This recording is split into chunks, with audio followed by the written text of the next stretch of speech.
bite-sized talk o big-sized talk at tinatanggap po natin ang mga bisita, ang mga kapatid. Ang pagpapala ng Panginoon ay palaging sumaatin at ang pag-iingat din naman ay gagawin natin.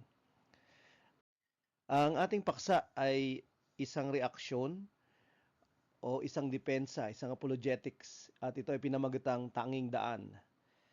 Sana all, sana more. Ito ay tungkol sa pagkatagpo sa Diyos o pagkatagpo sa kaligtasan ng Diyos. Meron bang maraming paraan ito o iisang paraan lang? Kaya nga ang ating subtitle ay Sana All, Sana More. Kasi ang ginugusto natin ay mas maligtas ang madami o kaya maligtas ang lahat. Kaya nga po ito yung ating tutunghayan. So kapag kaligtasan o daan patungo sa Diyos yung pag-uusapan ay maraming mga haka-haka at opinyon ang mga tao sa loob at labas ng simbahan sa parehong mga mananampalataya at hindi. At kinakailangan nating malaman kung ano yung katotohanan tungkol dito. Maraming nagsasabi na iba-iba yung daan ng tao. At dahil iba-iba ay kaya mayroong iba't ibang mga paniniwala at mayroong iba't ibang relihiyon. Kahit sa loob mismo ng Kristyanismo ay mayroong iba't ibang mga denominasyon. Iba-ibang paliwanag, iba-ibang pagkaintindi tungkol sa Diyos at sa kaligtasan na binabanggit ng salita niya. At kinakailangan lang nating maging maingat. Ngayon, paano natin ito maiintindihan? Ang tila baga problemang ganito. Wala talagang iba-ibang daan na madami, kundi dalawa lang. Ito ang binanggit ng Panginoong Hesus. At palagi sa mga malasimbulong pamamaraan ng kanyang pangangaral sa Luma at sa Bagong Tipan, ang Diyos ay nagpapatungkol lang sa dalawang uri ng tao, mananampalataya at hindi, sumusunod at sumusuway. At dalawa lang yung daan na tinatahak ng mga tao. Alinsunod sa Panginoong Hesus nung siya ay nangaral sa Matthew chapter 7. Sinabi niya na merong makitid at merong maluwang na daan. Pero ang kanyang mungkahi ay piliin ang makitid na daan. Pero kasi dahil kukunti ang pumipili dito, at sinabi din ng Diyos sa Israel sa pamamagitan ni Moses na palagi niyang binibigyan sila ng pagkakataong mamili. Buhay ba o kamatayan? Pagpapala ba o sumpa? Dalawa lang siya. At kahit tila baga napakadaming iba-ibang mga paniniwala, ay hindi siya pwedeng maging madaming paniniwala talaga. Subalit, dalawa lang siya. Tama at maling paniniwala. Mananampalataya at hindi mananampalataya. Doon lang nahahati ang mga tao at kahit nasa paniniwala. Ito ang ating tatalakayin dito sa tanging daan, sana all, sana more. Ating titingnan na meron ba talagang natatanging daan lang na pinahintulutan ng Diyos upang daanan? Paano naman yung iba na nagbabaka sakali? Paano naman yung iba na meron ding angkin na tama sila? Sino yung magsasabi? Ating tutunghayan yung nakalagay sa ating kasulatan. At ito yung parang krukis, okay, mapa ng ating pananampalataya. At titingnan natin yung pundasyon ng pagliligtas at daan sa Diyos dito. Pinipili ng tao ang kanilang katotohanan. Iba-iba. Kung bakit dumami ang mga paniniwala ay dahil napakadami ding mga tao na nagpundar ng iba't ibang mga paniniwala at nagsiwalat, nangaral ng patungkol sa mga paniniwalang ito noong unang panahon. At hindi lamang ito galing sa kanilang mga kaisipan, subalit sinasabi din ng kasulatan na meron ding mga espiritu na mapandaya na tumutulong sa tao upang hindi niya matagpuan yung Diyos. O kaya naman, mas lalong masuportahan yung kanyang kawalang pananampalataya at rebelyon. Kaya merong iba-iba na mga paniniwala. Yan yung sinasabi ng kasulatan. Kamakailan lang si Pope Francis ang pinuno ng Katolikong simbahan. Ang simbahan na nagre-representa ng pinakamalaking bahagi ng tinatawag na Kristyanismo sa sanglibutan. Habang nasa isang katolikong institusyon siya, ay nagsalita siya sa mga kabataan. Ito ang kanyang sinabi. Religions are seen as paths trying to reach God. They are like different languages that express the divine. Sabi niya, ang mga relihiyon ay nakikitang parang mga daan na sumusubok maabot ang Diyos.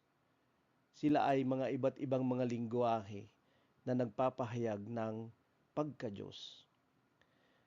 So nandito si Pope Francis, ang kinikilalang pinuno na nagre-representa tila baga sa buong Kristyanismo dahil nga sa membership ng Catholic Church. At ito ang kanyang sinasabi, na lahat ng relihiyon ay daan patungo or para maabot ang Diyos. At nagtuturo sila ng tungkol sa pagka-Diyos. Ito yung sinasabi niya, hindi natin alam kung ito ay personal na paniniwala niya o ito ay paniniwala ng Katolikong simbahan. Kasi kapag totoo ito, na ang lahat ng relihiyon ay magdadala sa atin sa Diyos, napakalaking kontrobersya nito. At kinakailangan nating tingnan sa lente ng katotohanan ng Biblia para lang makita natin yung katotohanan at basihan nito kung meron man o kung mali man ito ay maituwid siya. Kung hindi man gugustuhin ni Pope Francis na maituwid o papangatwiranan niya yung kanyang sinabi dito, ay hindi natin siya paniniwalaan at hindi natin gagayahin na mangaral tayo ng mga ganitong mga pahayag.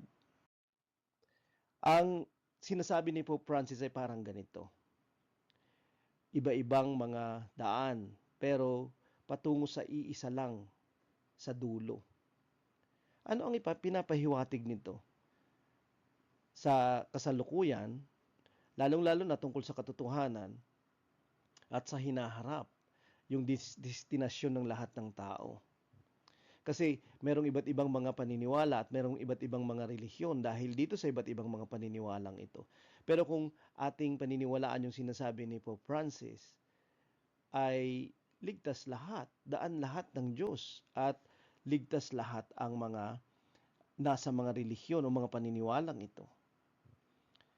Totoo ba 'yon? Ano ang tawag dito?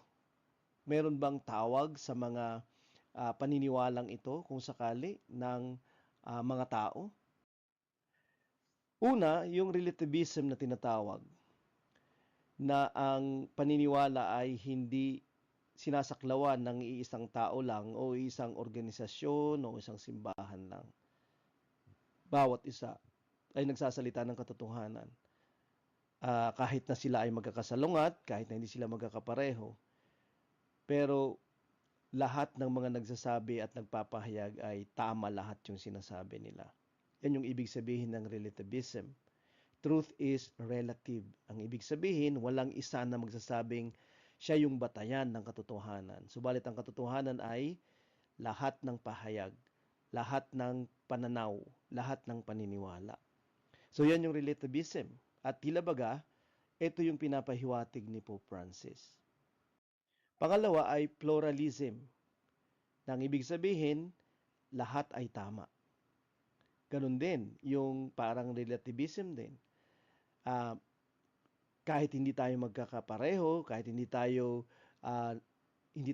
iisa ng mga pananaw, ay tama pa rin tayong lahat. At dahil tama tayong lahat, kinakailangan nating magsama-sama sa komunidad.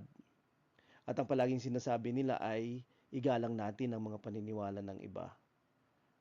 At sa isang pluralistic na community, katulad ng mundo natin ngayon o katulad ng pinagdadalhan sa atin ng mga pangyayari sa mundo natin ngayon, katulad ng globalization, ito ay pagsasama-sama hindi lamang ng mga pananaw, mga kultura, kundi mga paniniwala. At para manatili yung kapayapaan, ay tatanggapin natin ang bawat isa. Wala namang problema na kinakailangan nating makibagay kung sakali. Pero yung tanggapin ang maling paniniwala ay hindi natin papayagan.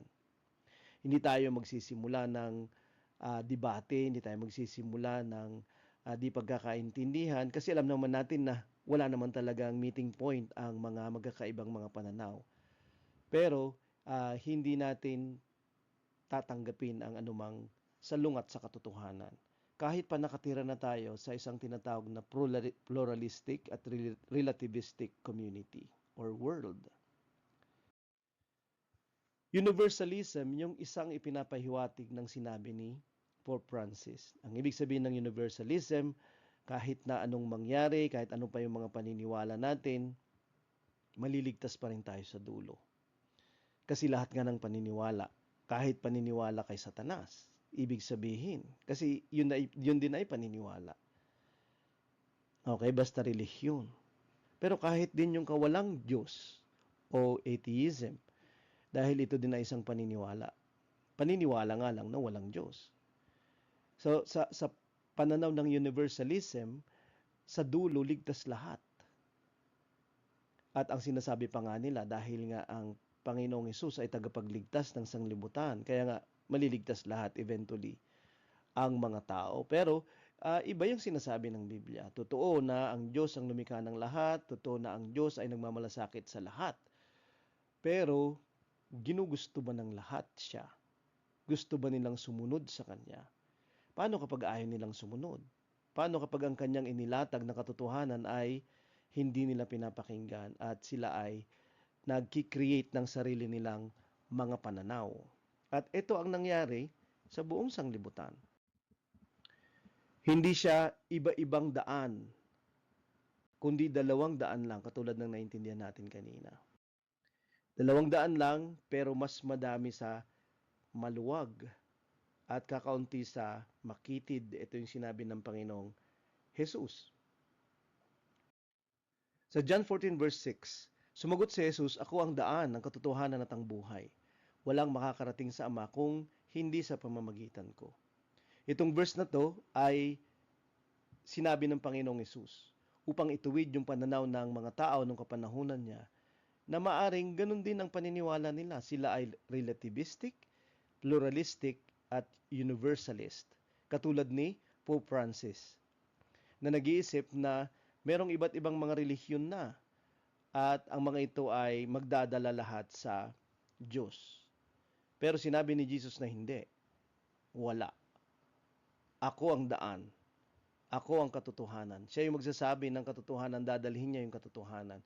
At ang buhay na walang hanggan. At sinulo ng Panginoong Hesus ang kaligtasan ng katotohanan, ang pagkakaroon ng relasyon sa Diyos. Kung hindi sa pamamagitan niya, walang makakatagpo sa Diyos at sa kaligtasan. Siya yung natatanging daan. Hindi natin inaangkin yan para sa relihiyon o pananaw, paniniwalang Kristyanismo. Subalit, ito ang angkin ng Panginoong Hesus. So, ang punto is, either si Jesus Christ ay sinungaling at dahil tama lahat dapat ang mga relihiyon. So, ang ibig sabihin nun, mali na ang Kristyanismo. 'Di ba? Kasi hindi na pwede siyang maging makatotohanan kasi ang kanyang Panginoon, ang kanyang tinutukoy na Diyos ay sinungaling pala. 'Di ba? So, or ang lahat ay mali. Dahil paano magiging tama ang lahat? Magkakasalungat ang mga pananaw ng mga relihiyon. Naniniwala ang Islam kay Jesus pero hindi siya anak ng Diyos at hindi siya tagapagligtas. Naniniwala sa Kristo ang Buddhism pero ang paniniwala nila ay tayong lahat ay magiging Kristo isang araw.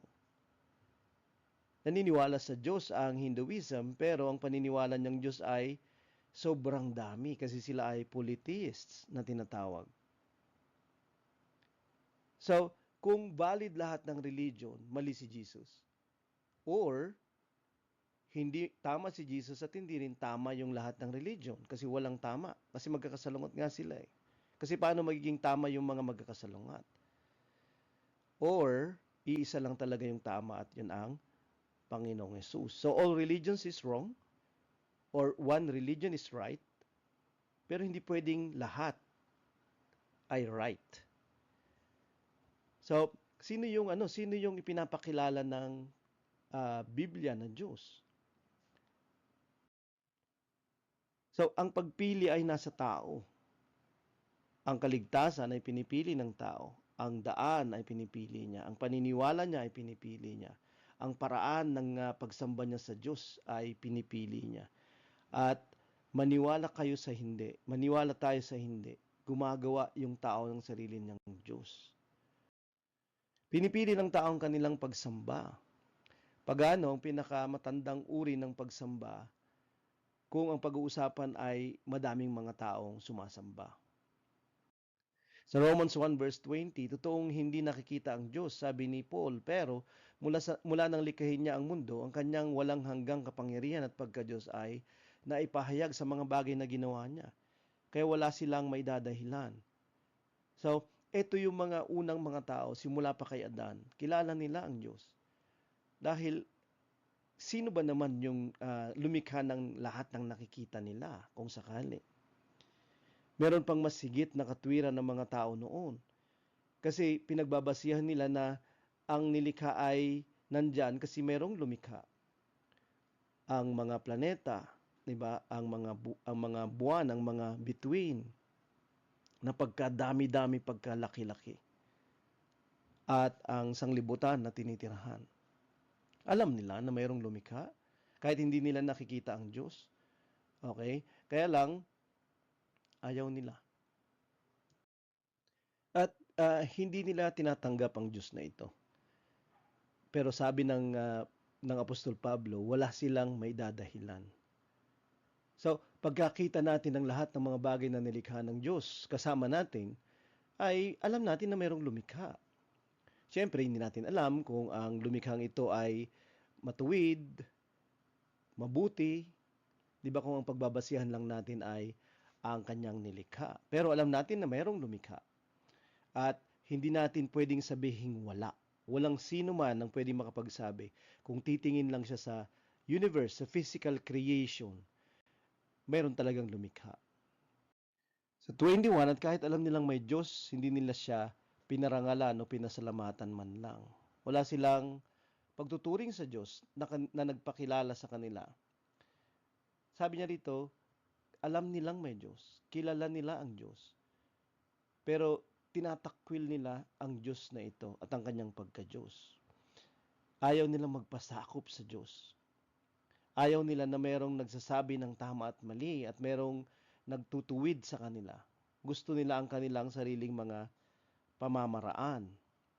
At sa halip, ibinaling nila ang kanilang pag-iisip sa mga bagay na walang kabuluhan. Kaya napuno ng kadiliman ang mga hangal nilang pag-iisip. Tayo ay nilikha na hindi lamang pag-isipan, pag-usapan, kundi kilalanin ang Diyos na ito. Tayo ay mabubuhay sa kanyang layunin, paraan, sa kanyang mga kautusan.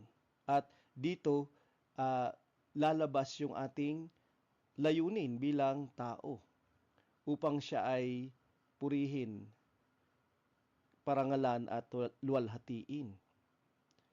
Kaya lang, ang nangyari, mas pinagkatiwalaan natin yung ating mga isip. Mas inilagak natin yung ating mga isip imbis na sa Diyos at magbigay sa Kanya ng karangalan at kalalatian, ay ginusto natin na tayo yung mag-iisip sa ating mga sarili. Tayo yung maglalagay ng tama at mali na susundin natin upang ang karangalan, ang kapurihan at ang kalalatian ay sa atin. So verse 22 to 23, nagmamarunong sila pero lumilitaw na sila yung mga mangmang sapagkat ipinagpalit nila ang dakila at walang kamatayang Diyos sa mga Diyos-Diyosan. Sa mga Diyos-Diyosan. Sabi niya na anyong tao na may kamatayan, mga ibon, mga hayop na may apat na paa at mga hayop na nagsisigapang. Dito nang nagsimula ang religion, lalong-lalo na ng idolatrous religion, nung tanggihan ng tao ang Diyos at ang pagpapakilala ng Diyos sa tao at hindi siya nagpapasalamat dahil every religion starts with knowing that there is a God at ang worship starts with a thanksgiving heart, mapagpasalamat na puso. Pero imbis na sa Diyos yung pagbigyan ng pasasalamat at worship, imbis na siya yung paglaanan ng isip ng tao, ay sa kanyang sarili. Okay, sa kanyang sariling mga kaparaanan. At hindi na niya alam na siya ay nasa kadiliman at madali na siyang dayain.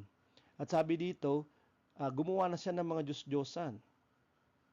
Wangis, anyong tao. Bakit ka gagawa ng Diyos-Diyosan? Upang sambahin, upang kilalaning Diyos. Meron namang hindi namamatay na Diyos na lumikha sa atin. Okay, nasa atin yung wangis ng Diyos. Kaya lang, kapag tayo ay sumusunod sa Kanya, yun yung ating kalagayan at katayuan. Nakikita natin na tayo ay pwede lamang gumawa, mabuhay, maging makabuluhan at makahulugan at may layunin kung tayo mabubuhay sa Kanya. Kasi tayo ay nilikha sa wangis niya. Kaya lang binaliktad natin yung kwento.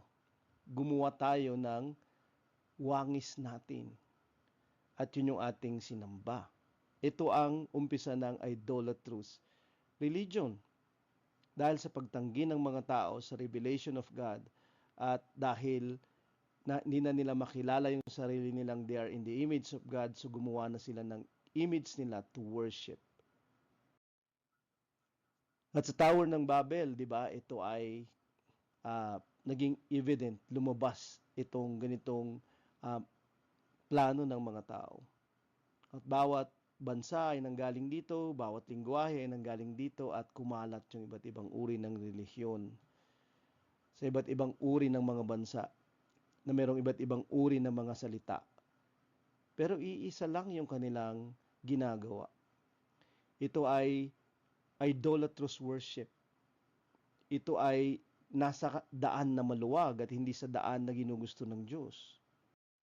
Deuteronomy 29 verse 18, siguraduhin ninyong wala ni isa sa inyo.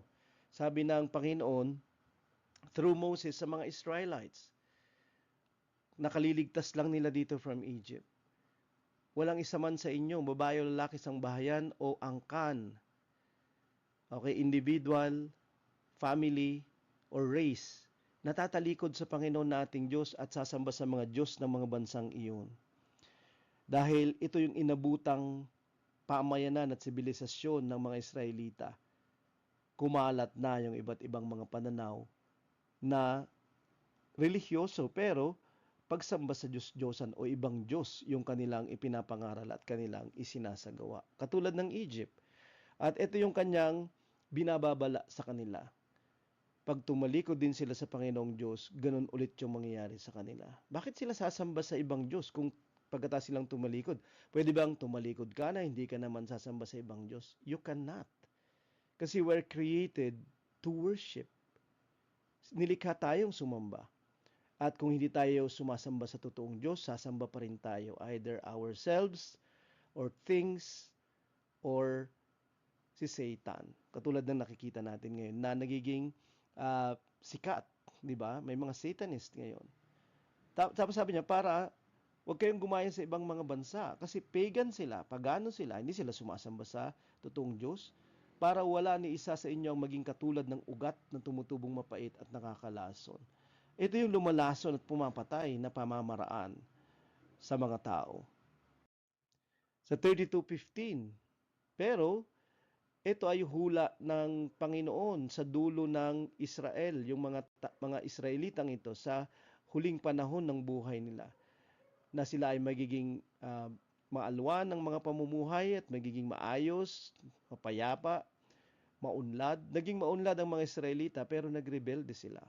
Tumaba sila at lumakas, kundi tinalakuran nila ang Diyos na lumikha sa kanila at sinuway nila ang kanilang bato na kanilang tagapagligtas. Nakita nila sa Egypt na ang mga sinasambo doon ay mga monumento, yari sa bato, yari sa mga metal. At yun yung dahilan kung bakit sinabi niya dito, sinuway nila ang kanilang bato na kanilang tagapagligtas. Kasi yung totoong muog at pundasyon ng kanilang buhay at kaligtasan ay ang Diyos. Kaya lang, nagrebelde ulit sila. Tumalikod ulit sila. at naging masuwayin sila. Sa 30 to 31, sapagkat ang bato ng ating mga kaway ay hindi katulad ng ating bato, at kahit sila ay nakakaalam nito. Alam din ng mga Egyptians, alam din ng mga iba't ibang mga lahi sa paligid ng Kanaan kung saan sila titira, na hindi nila kapareho ng Diyos ang Israel. Magkaiba sila ng mga Diyos. Kaya lang gagaya ang Israel sa mga Diyos ng mga bayan sa paligid niya. Ito ang sinasabi ng Diyos dito. So, pinipili nila yung kanilang pagsamba o sasambahin. At kung hindi tayo sasamba sa totoo, tayo magiging pagano. Pinipili ng tao ang kanilang Diyos. At ang mga pagano, pinipili nila ang Diyos-Diyosan, hindi mga totoong Diyos. Dahil isa lang ang Diyos, pero may mga nagpapakilalang iba-ibang God. At yun yung pinipili ng madaming mga tao sa iba't ibang sibilisasyon. Sa Isaiah 42 verse 8, ako ang Panginoon, yan ang aking pangalan, hindi ko ibibigay kanino man o sa mga Diyos-Diyosa ng aking karangalan at mga papuri na para sa akin. Ang pagsamba, pagpaparangal, papuri at paglulahati ay sa Diyos lang dapat kasi siya yung lumikha. Siya yung Diyos natin. Kaya lang sabi niya, dito kay Isaiah, nagkalat na yung mga impostor na Diyos. Pero sabi niya, hindi dapat sila pinaparangalan at pinapapurihan dahil sa akin lamang ito. At kung may mga ganitong mga pinapupurihan, pinaparangalan, mas kinatatakutan kaysa sa Diyos, ay Diyos-Diyosan na tumatayo ito sa ating mga paningin, paniniwala at mga pananaw. Sa Joshua 24 verse 2 to 3, sinabi ni Joshua sa lahat ng tao, ito ang sinabi ng Panginoon, ang Diyos ng Israel. Noon, ang mga ninuno nyo ay nakatira sa kabila ng ilog at sa Euphrates River at sumamba sa ibang mga Diyos-Diyosan. Isa sa kanila ay si Terah, na ama ni Abraham at Nahor. Pero kinuha ko si Abraham sa lugar na iyon at papunta sa lupain ng Kanaan. Sasabi niya yung mga ninuno ninyo ay sumamba sa iba't ibang mga Diyos. At sabi niya, yun ay si Terah, yung tatay ni Abraham. Pero si Abraham, kinuha ko siya doon. At dadaling ko siya sa lupain ng Kanaan at siya yung sasamba sa akin.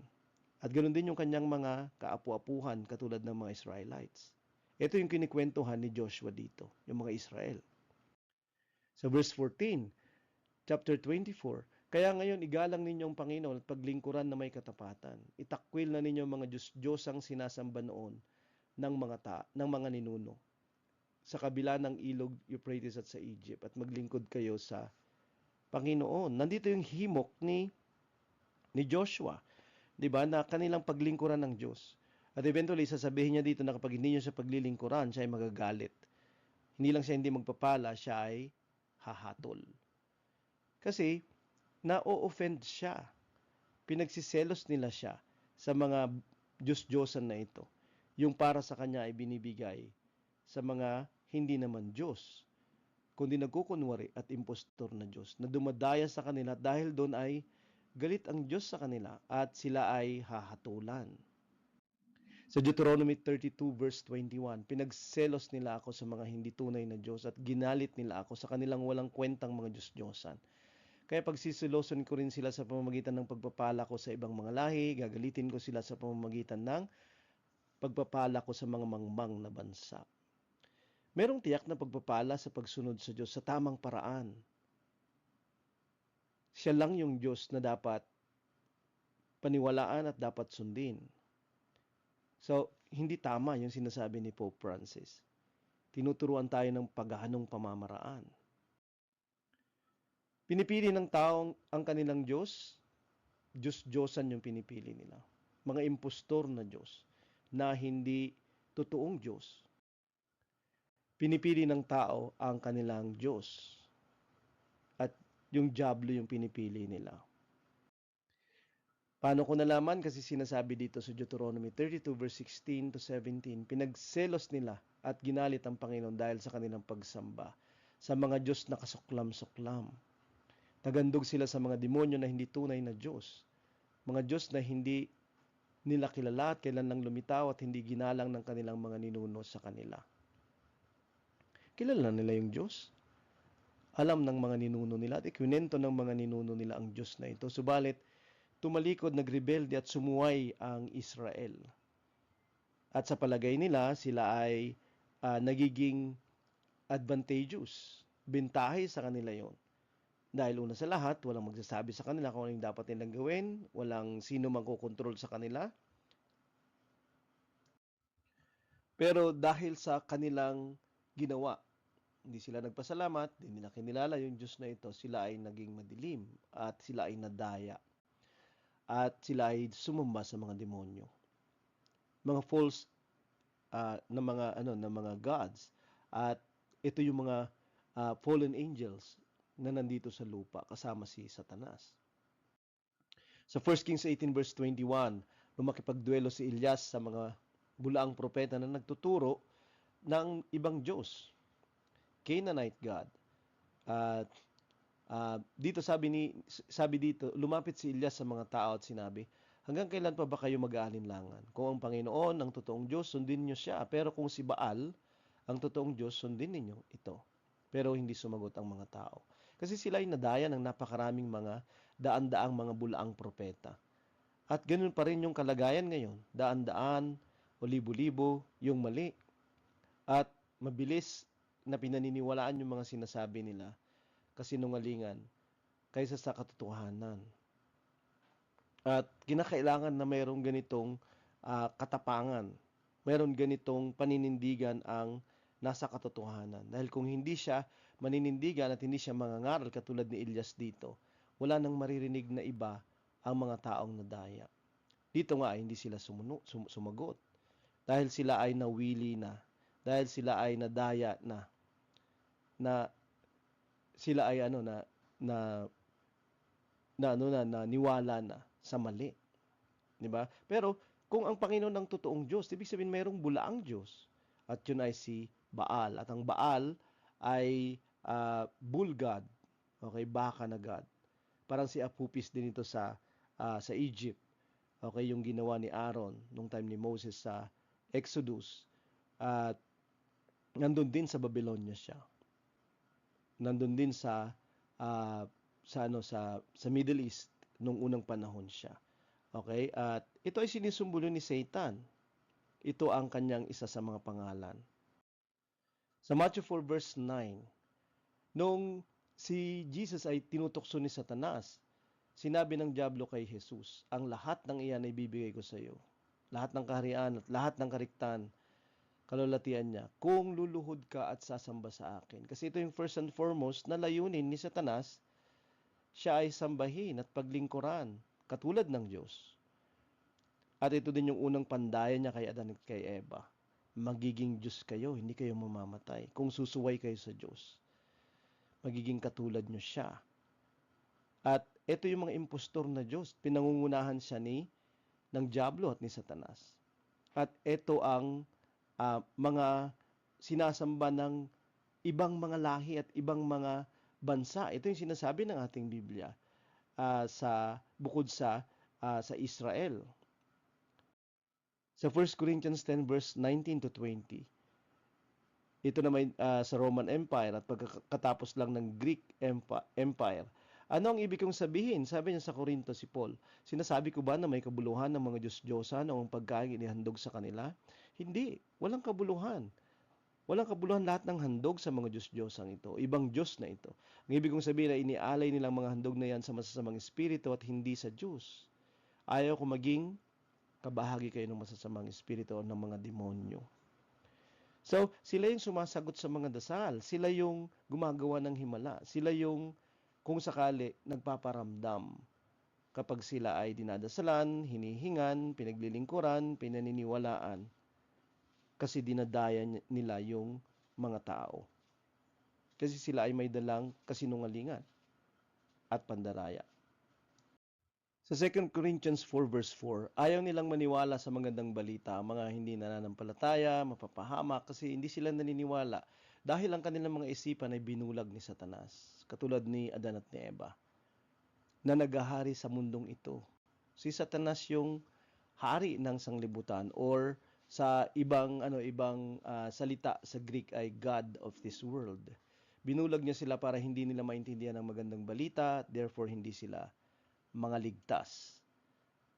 Hindi sila naniniwala dahil tinulungan silang maniwala sa kasinungalingan. At ito yung gawain ng iba't ibang Diyos na ito at iba't ibang religion na ito.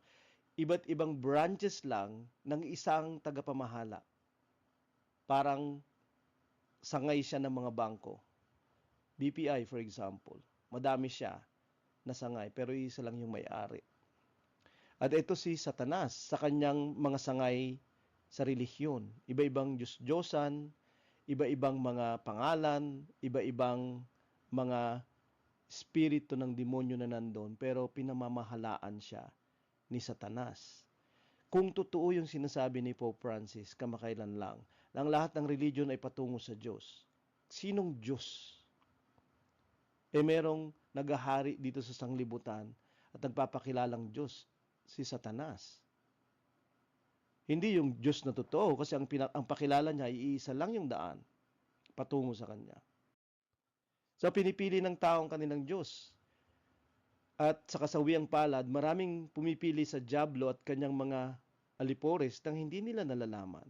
Dahil ito yung kapahayagan ng mga kasulatan. Pinipili ng tao ang kanilang kaligtasan. Tradisyon yung ginagamit nila at hindi katotohanan.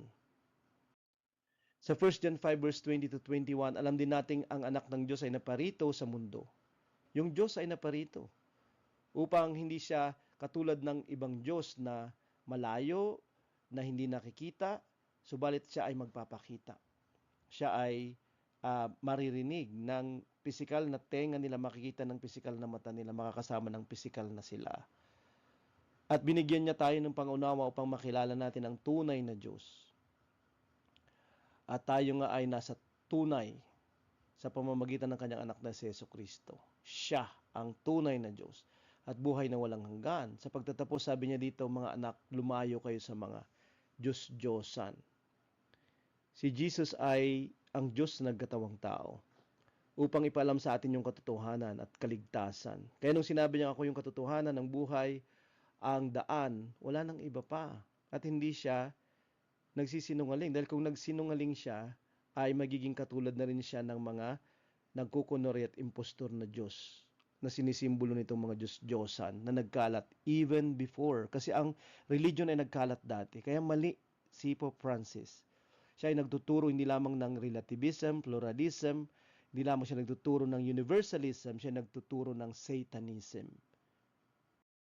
John 5 verse 39 to 40, sinasaliksik ninyo ang kasulatan sa pag-aakala na sa pamamagitan nito'y magkakaroon kayo ng buhay na walang hanggan. Ang kasulatan mismo ang nagpapatotoo tungkol sa akin, pero ayaw ninyong lumapit sa akin upang magkaroon ng buhay. Bintahay sa atin na malaman yung katotohanan. Bintahay sa atin na ating maintindihan yung salita, pag-aralan yung salita hanggat sa maintindihan natin na ang tinutukoy niya ay ang Panginoong Hesus. Dahil ito'y libro ng Diyos, ang Biblia. At siya yung kaligtasan, siya yung tagapagligtas, siya yung buhay, siya yung pagkabuhay muli, siya yung buhay na walang hanggan. Kaya dapat tayong lumapit sa Kanya. At hindi ito yung ipinapakilala at itinuturo ni Pope Francis sa lungat, sa sinasabi ng Biblia. Sa 1 Timothy 2 verse 4 to 5, nais niyang maligtas ang lahat ng tao at malaman ng katotohanan. Gusto niyang maligtas ang lahat ng tao. Gusto nga niyang magsisi ang lahat. Ayaw pa niyang dumating para makapagsisi sila sa 2 Peter chapter 3 verse 9. Pero ang ibig bang sabihin, lahat in the end ay maliligtas? Hindi. Kasi kinakailangan nilang magsisi. Kinakailangan nilang manampalataya at sumunod pa din. Paano pag ayaw? Sapagkat iisa lang ang Diyos at iisa lang ang tagapamagitan sa Diyos at sa mga tao. Iisa lang ang Diyos. Iisa lang yung daan. Hindi siya madami. Kaya mayroong iba't ibang mga relihiyon at iba't ibang mga daan. Yung ipinapakilala na katotohanan ng Panginoong Jesucristo, yung itinuturo niyang daan, at yung kanyang ipinapangaral na buhay o kaligtasan. Siya ang magtuturo ng kaligtasan kasi siya yung ibinigay na tagapagligtas. Dahil kanyang ibinis yung kanyang buhay na pantubos sa lahat. Siya yung ibang Diyos. Kasi yung ibang mga Diyos hindi sila mamamatay para sa kanilang tagapagsamba. Siya ay mamamatay, hindi pa man tayo sumasamba sa Kanya. upang kapag tayo nagsisinanampalataya na ay magiging mabuti tayong sasamba sa Espiritu niya at sa kanyang katotohanan. Si Jesus Christ ay napakahalaga ng kanyang mga sinabi at kanyang pagpapakilala tungkol sa kanyang sarili at sa kanyang pagliligtas. Salungat na salungat yung sinasabi ni Pope Francis ng Catholic Church. Sa Acts 17 verse 27, ang lahat ng ito'y ginawa ng Diyos upang hanapin natin siya. Baka sakaling matagpuan natin siya. Pero ang totoo, ang Diyos ay hindi malayo sa atin. So, bakit hindi nakakatagpo yung mga tao? Bakit hindi sila nadadatnan ng katotohanan? Kilala tayo ng Diyos at nasa lahat siya ng dako. Okay? At alam niya kung sino yung mga interesado at gumugusto sa Kanya. At alam niya kung sino yung maliligtas. Hindi tayo naghahanap. Kasi sabi niya, hanapin natin siya at matatagpuan natin siya. Dahil nga katulad ng kwento nung unang panahon, mapagrebelde, nakatalikod, sumusuway ang mga tao dahil ayaw nilang magpakumbaba sa palagay nilang kukontrol na Diyos sa kanila. Pero hindi nila napapansin o hindi nila nalalaman na ito yung totoong kalayaan at ito yung totoong kalubusan, ito yung totoong layunin ng kanilang pagiging tao. Ang makilala at matagpuan ng Diyos na ito at matatapos na lahat ng paghahanap. Bakit maraming relihiyon at pinayagan yung maraming relihiyon? Hindi, demonstration ito ng rejection ng iba't ibang pamayanan at iba't ibang mga lahi at iba't ibang mga lalaki at babae sa nag-iisang Diyos.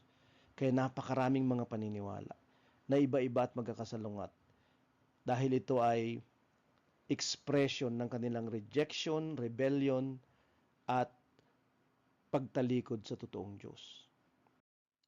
Pinipili ng tao ang kanilang kaligtasan, tradisyon, hindi katotohanan ang basihan. So, yung sinabi ni Pope Francis, religions are seen as paths trying to reach God, hindi siya biblical. They are like different languages, preaching the same divine or the same God, hindi siya biblical. At nakakatakot ang mga ngaral na ito dahil siya ay pinuno ng pinakamalaking organisasyon na relihiyon sa buong mundo at nagpapakilala siyang Kristiyano. Kung hindi tayo mangangaral ng katotohanan, mas dadami pa yung mga membro ng nadadaya nitong tao na to. Nadadaya nitong pinuno na to. Kasi madaming nakikinig sa kanya. Madaming naniniwala sa kanya. Kasi maraming nag-iisip na siya ay nangangaral ng katotohanan, pero kasinungalingan yung kanyang sinasabi. So, merong tanging daan at yun ay ang Panginoong Hesus. At ang kanyang sinabi lang yung katotohanan ng salita ng Diyos.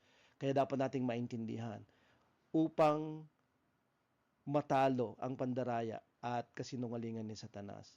Gusto niya tayo mag-pray. Wala siyang magagawa, mag-pray tayo. Kung mag-pray tayo, gusto niya tayo pumunta sa mga meeting at mag-fellowship. Wala nang magagawa si Satan, pero ang ayaw lang niya ay maintindihan natin yung salita niya.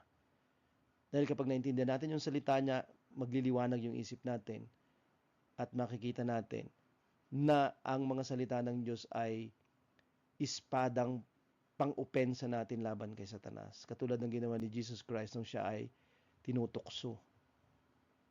Naalala niyo yung mga salita. At dahil doon, siya ay nagiging matibay sa mga tukso at natatalo si Satanas sa ganitong paraan. Hindi lamang nating aalamin yung katotohanan, sabihin natin sa iba kasi mas madami pa yung natutokso o natukso na ng mga kasinungalingan at mga pandaraya katulad ng ginagawa ni Pope Francis. Tanging daan si Jesus. Sana all, sana more. Pero sabi niya, ako lang yung daan. Ako yung katotohanan. Ako yung buhay. Ako ang tagapagligtas. Totoo ang Catholic Church ay kanyang pinapakilalang Kristiyano siya. Pero hindi siya totoo na Kristiyano sa kanyang mga iniaaral. Katulad ng sinabi ni Pope Francis kamakailan lang. Ingatan natin yung mga salita, ipangaral natin yung totoo. At yan po yung tanging daan, sana all, sana more, sana ay maging matapang tayo na sabihin yung katotohanan at ipangaral yung tama at makakita tayo ng mga taong maliligtas dahil naghahanap din silang katulad natin dati. At sa ating gumagawa na nito, maraming salamat sa inyong paggawa at naway makakita pa tayo ng madagdag sa hanay natin dahil tayo ay nagpursigi, dahil tayo sumunod, dahil tayo gumawa at pinaparangalan natin ang Panginoon sa ganitong mga gawain natin. At good night po ulit at God bless sa ating lahat.